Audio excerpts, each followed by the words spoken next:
O immer hedd, na ura bidam danno, hedd, nevol hedd, ddaeth trwy an vaidro lois,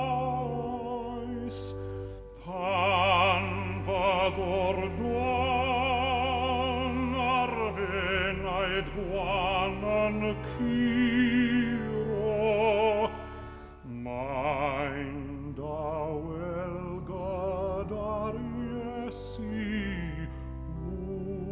urtha grois.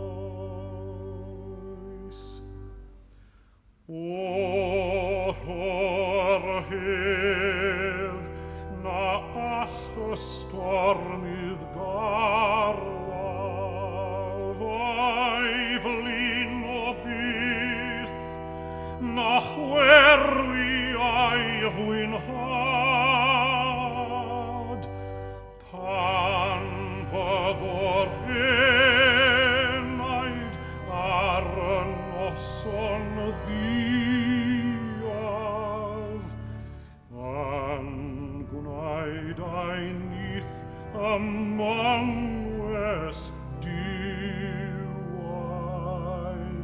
tad. Rho brofi'r hedd, a hwnna i'm waithio'n dawel, angwaith y nef, dan siomedigaeth flin,